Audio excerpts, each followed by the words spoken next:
All right, ladies and gentlemen. So I am from the LA County Registrar-Recorder's office.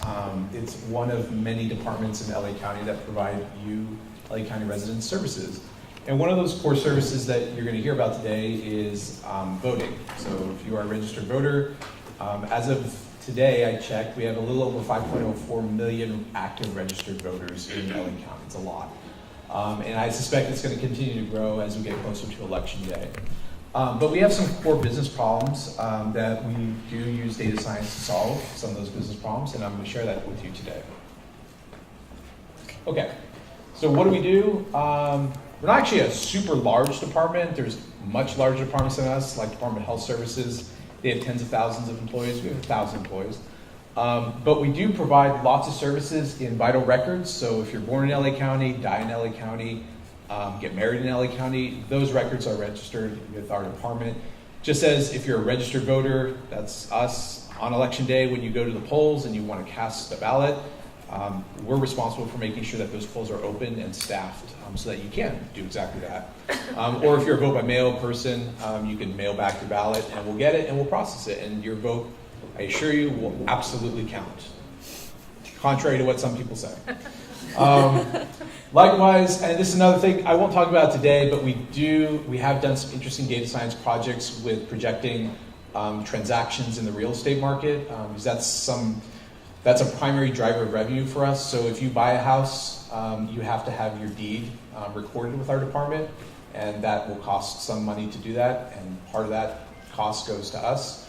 So for us, when we're experiencing, or when the market's experiencing a real downturn, we're also experiencing a downturn in our revenues, which ultimately affects our budget. So that's why we want to do things to help us better understand what's happening and to anticipate how our revenues are going to change over time.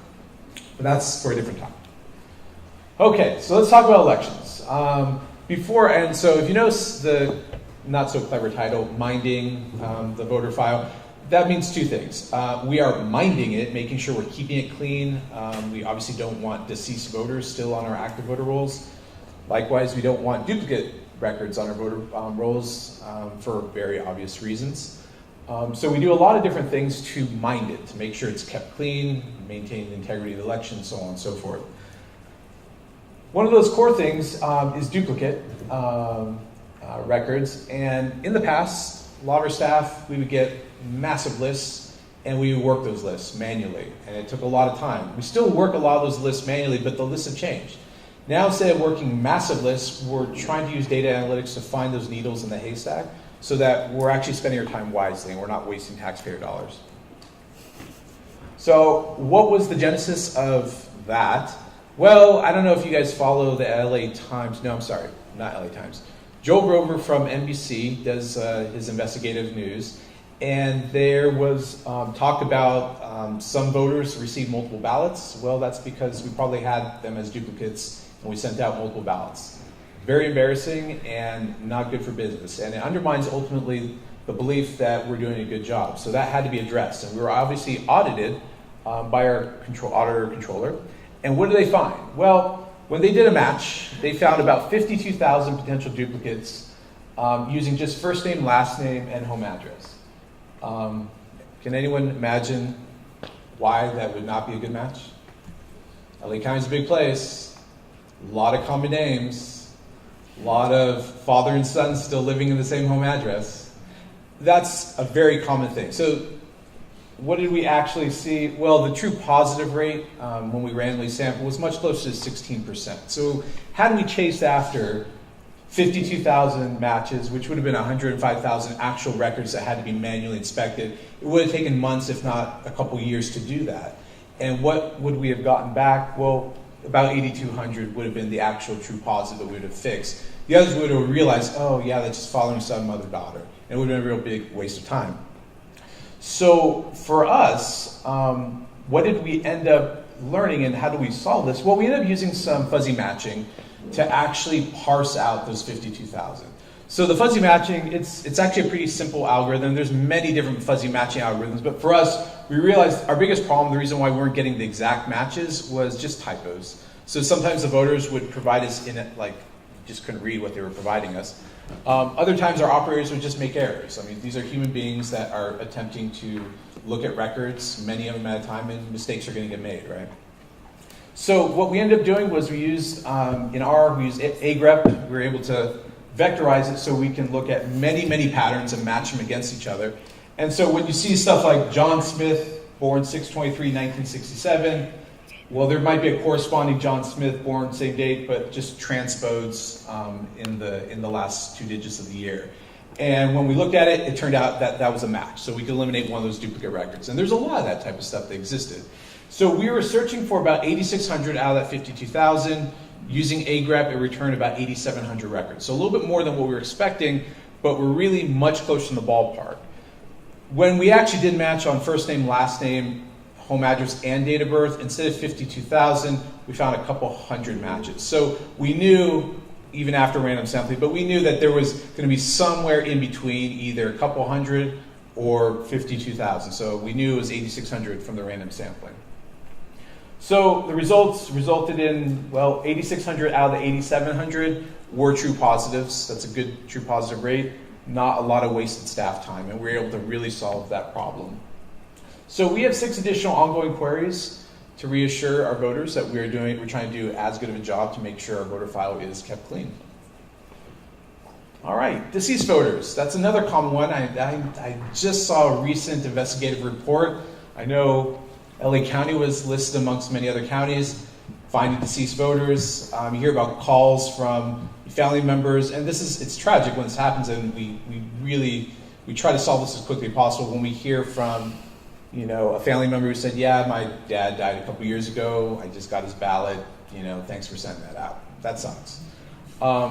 So for us, we want to indeed stay on top of those things and remove out those deceased voters. So again, before we actually started doing some of the automated matching, it was just manually done, right? So we'd have operators that would get lists of potential matches, and then they would go pull and print out the death certificate, which we have in our department, examine the death certificate, examine the voter file record, and make a decision. And as you can imagine, it's a human being making decisions, so some decisions were wrong. Some of the matches were off, so on and so forth. But by and large, it was the time taken to spend on individual records, right? So we were averaging about, when we looked at a time study, it was taking about 5 to 10 minutes for a single operator to do that examination of multiple records, pulling up the records, right? Now, we don't do that anymore. We just simply get electronic data from the Department of Public Health, which has an electronic death registration system. We have 4 different match algorithms that match on different parts, different core information listed in both of the databases. We've tested and retested, and all of them are testing at or close to 100% true positive rate. So you guys can be assured that we're not canceling live people, and if we are, we can resurrect you, not a problem.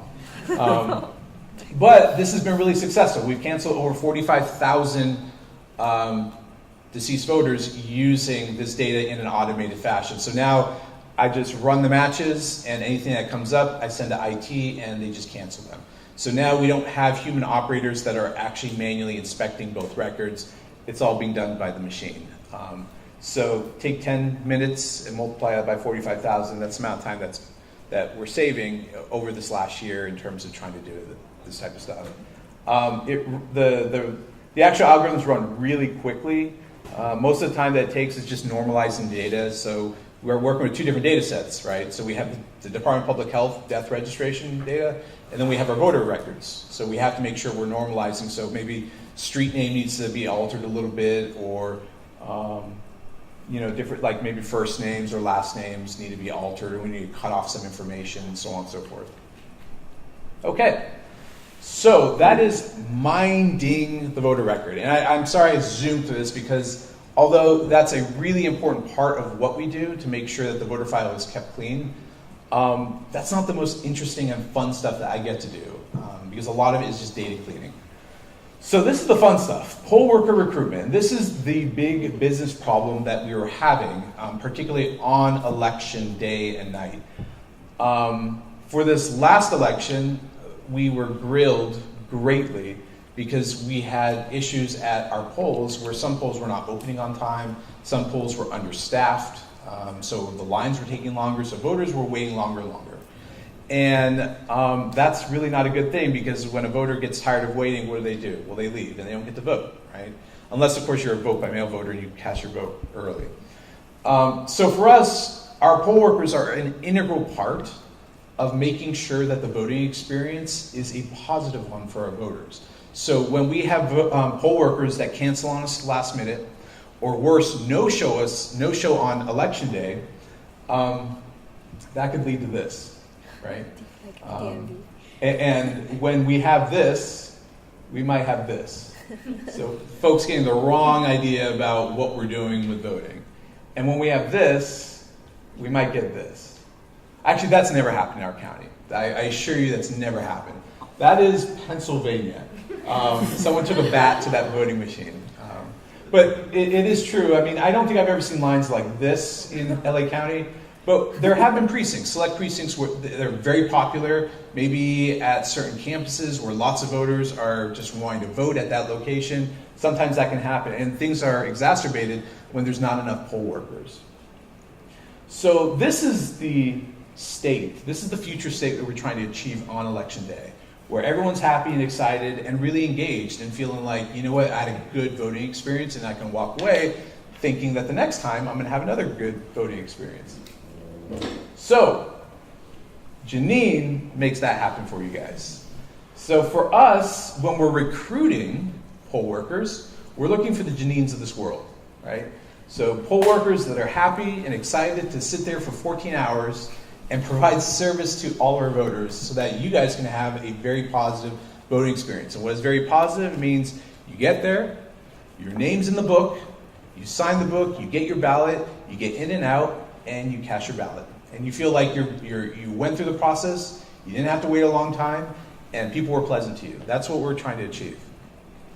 That doesn't always happen. So why does this not always happen? Well, we're recruiting tons and tons of folks. So on any given large election, we are roughly trying to recruit anywhere from 20 to 25,000 poll workers to staff anywhere between 45 and 4,600 physical poll locations spread out all throughout all of LA County. So that goes from the South Bay to Lancaster and Palmdale, Santa Monica, the Valley, the entire County of Los Angeles. It's a very large geographic distance, and we're relying upon 25,000 citizen volunteers to provide a positive voting experience. So, to give you an idea of what we face, for instance, the 2014 general election, we ultimately had 24,000 poll workers that showed up on that day. That's a positive. We got the numbers that we needed to provide the services to you guys. Unfortunately, we had to recruit close to 37,000 poll workers to make that happen. So what's the delta there? Well, just to give you an idea. For the primary and the general, so we had a primary and general, two different elections, we had about 19,000 in the primary that actually showed up, 2,200 that canceled on us, almost 3,000 no-show on us, and about 194 that were unavailable. And those are the different types of outcomes that our recruiters experience when they're trying to recruit our poll workers. And then it's a little bit worse for the general, where yes, we did make our numbers, about 24,000, but look at that no-show. That's really high. 5,500. So imagine we have about 4,500, 4,600 poll locations. That's a little more than one person per poll location not showing up to do their job, and we were absolutely counting on them to do that job. That's a very high no-show rate. So for us, those success rates, recruitment success rates, lots of room for improvement. November 2014, we saw about 67% for the general, 78% for the June primary. For us, the business question is, can we start better identifying from this massive pool of about 115,000 candidates to work at the polls, can we find the right candidates, the ones that will show up when they say, yes, count on me, and you're actually going to be there on that day? Can we differentiate between those that tell us that versus those that tell us that and then not show up, right? So for us, our recruiters, human beings. They've been doing this for a while. I've met many recruiters that have really good intuitions about the people that they talk to on the phone, about the people that they look at on the list, and they share with me, this is what I'm looking for, right? So, hey, I'm looking for Joe. Yeah, Joe's always worked. You know, I've recruited him for the last 10 years. I know he's going to work every year, and that's great. And we have poll workers that do that. You can count on them 100%. But then you have those folks that are there 90% of the time. They're 85% of the time. They're 65% of the time, and we're still recruiting them, right? So clearly, we can do a much better job parsing between those that are much more committed than those that are not committed. And even finding new poll workers that have something in their data pattern that indicate to us that they will be very committed for a given election. So, what is the business goal of this project with poll workers? Well, we're trying to minimize these negative outcomes, meaning we're trying to minimize cancellations. What do the last minute cancellations do for us? Well, it just means a lot of scrambling by our recruiters, spending extra time, lots of overtime. That means we're paying folks at a higher rate to do recruitment. And that's just more taxpayer money being spent to do the same job. And then the worst for us is the no-shows. So that's what we're trying to identify and essentially get rid of when we do our recruitment. So the cost of incorrectly identifying a negative outcome as a positive outcome, there you have it. Potential late openings for certain polls, and then voters not being able to vote, or voters being inconvenienced, or voters thinking very negatively about the overall process, which is not a good thing, particularly in this climate where there's always questions about, does my vote count? Is it meaningful? So on and so forth. So what are the challenges that we face? So from a data science perspective, what we're talking about here is developing some kind of classification engine that can look at this mass amount of candidates and tell our recruiters, yes, these people have a high probability of working at the polls and showing up, please recruit them, versus these other folks that are very low probability given all sorts of different factors. So for us, what are the challenges of actually implementing that type of classification engine using a machine learning algorithm? Well, we have messy data sets. Talked about that a little bit earlier. First thing, we have duplicate records that we're trying to solve, deceased voters. And could you imagine we're trying to recruit a deceased poll worker? That would not be a good thing. Likewise, there's lots of valuable demographic data that our department simply does not collect. We ask you guys as voters for a lot of information, demographic information such as your gender, when you were born. We ask you for your social security number or your driver's license. But what we're not asking you for is your income level. We don't know that. We don't know your educational attainment, and we're not asking you for your race or ethnicity. These are all sorts of different demographic data points that might lend itself to as good predictors, which we don't collect from you guys. But what do we know? Yes, gender and age. Voting history is a big one. In fact, that's probably one of our core predictors in our algorithm. Because in my thought, my intuition about voting history was it essentially was a proxy for civic participation. Because what is being a poll worker? Well, you're a citizen volunteer. That is at its core civic participation. So what are good proxies to really point that out and predict? And there's lots of other data sets out there. I'm sure there's some data sets that talk about, which LA County residents belong to church or go to a social club or what have you, right? But I couldn't get my hands on any of that. So what I did have, though, is if you're a voter and if you've ever voted in the last 20 years, I'll know that. And I'll know your rate of voting. I'll know how often you showed up. I won't know who you voted for. We don't keep track of those things. But I simply do know that you did participate. And that is a core part that predicts whether or not you're going to be a poll worker. Likewise, asking myself the question, does distance travel from where that poll worker lives to where they have to work? Does that matter? Yes, you would think that would matter greatly. Nobody wants to be sent to Lancaster if they live in Santa Monica, right? In fact, if you were asked to do that, you'd probably say, no, thank you, I'm not going to participate this year. We do know all sorts of specific outcomes. This is the response that we're trying to predict on. So what are our core responses? Well, we have our active, which is, yes, you did work on that day. And then we have you canceled, whether you no-showed on us, or whether you said politely or impolitely, no thank you to one of our recruiters. We know all those types of responses associated with every single time that we attempted to recruit a poll worker.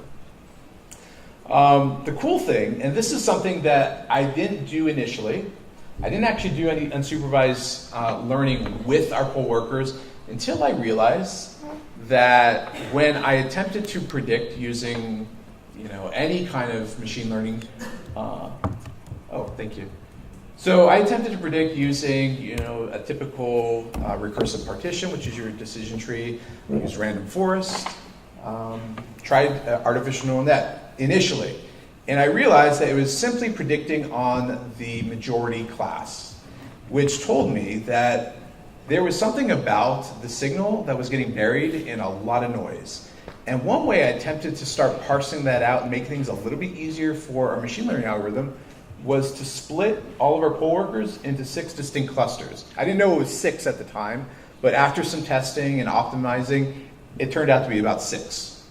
So those distinct clusters really represent all sorts of demographic information. Mind you, it's unsupervised because I didn't include the specific outcome, whether or not you worked or not. I didn't want to know that. I just simply want to know, are there ways to group our poll workers as it exists now along demographic, along your voting history, along your previous work participation history?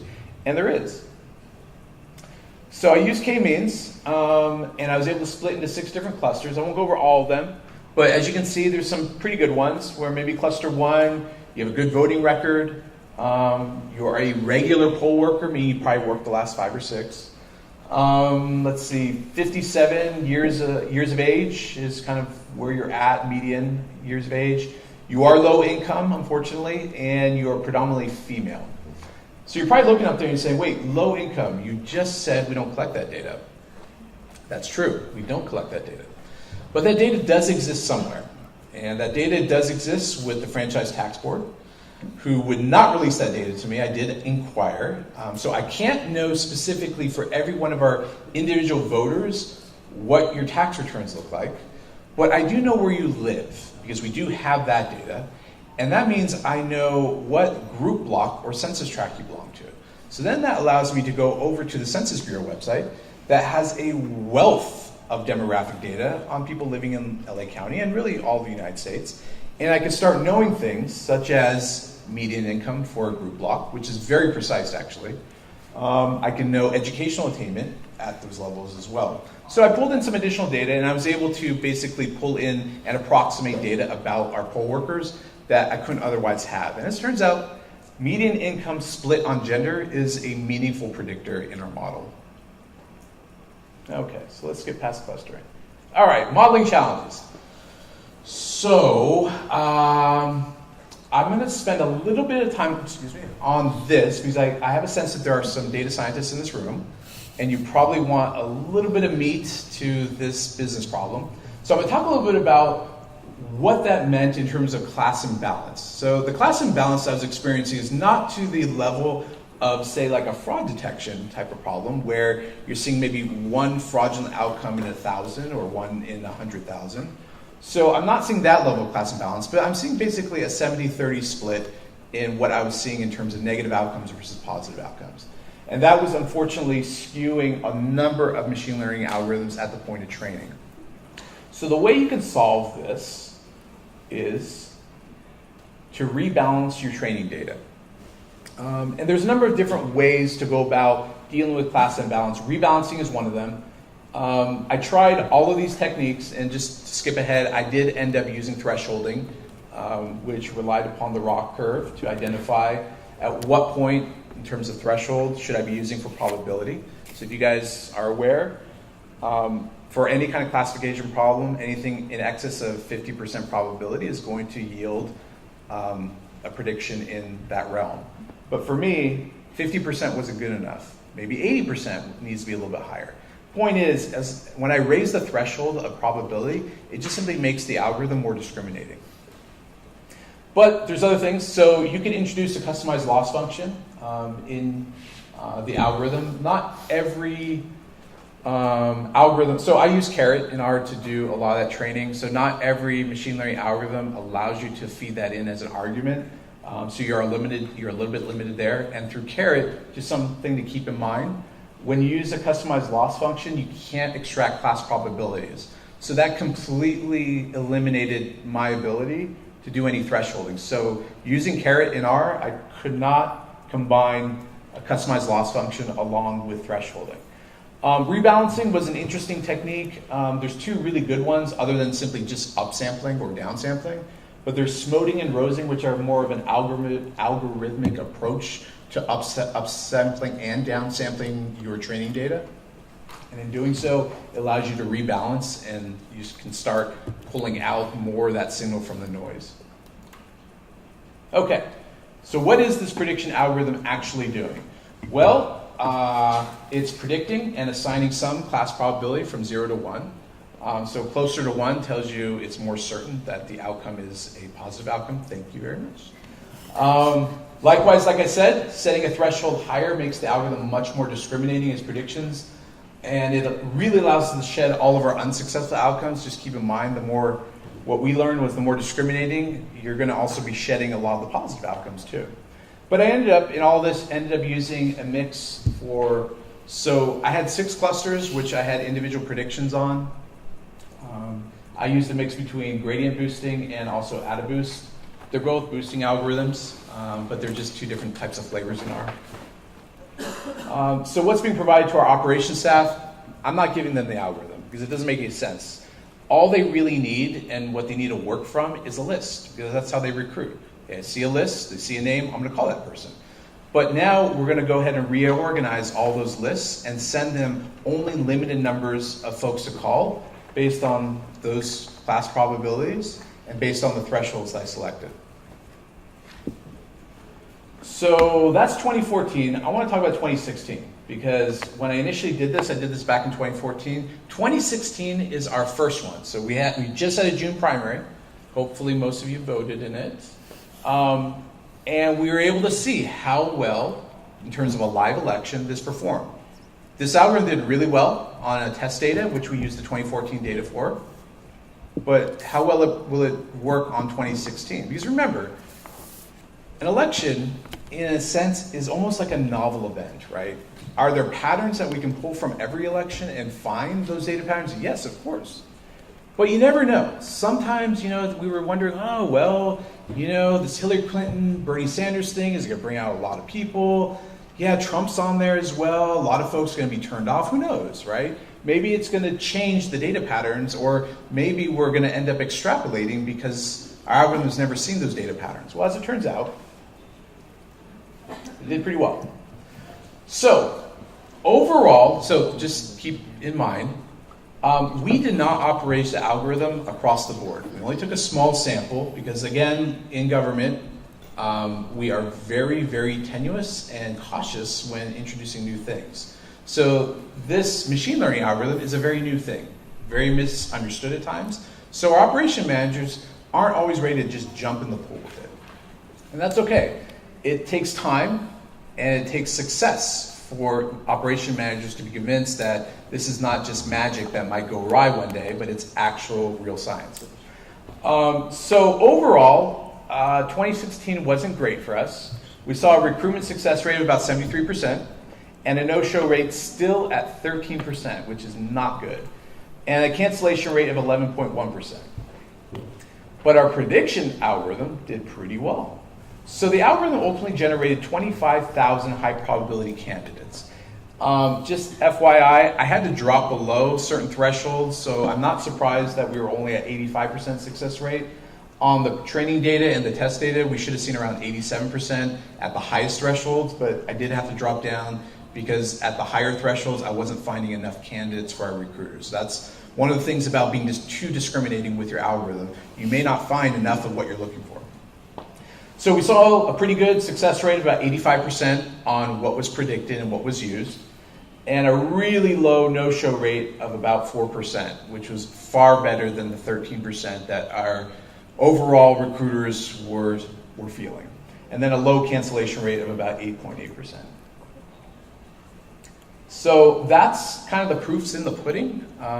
For this time around, I know our operations manager that are doing recruiting, they're going to move from, hey, instead of recruiting about 20% on the list, let's bump it up to 50%. At some point, we're going to get to the point where folks are comfortable enough with using this tool so that it's the way they're making decisions, right? Because that's the ultimate idea, is using this type of tool to make data-driven decisions. So we're not the NSA, but we are looking for you guys to be poll workers. So I will make a very quick pitch. Please be a poll worker. We're always looking to recruit. And if anyone has any questions, I'm happy to answer. This is my contact info. Okay, thank you. Thank you.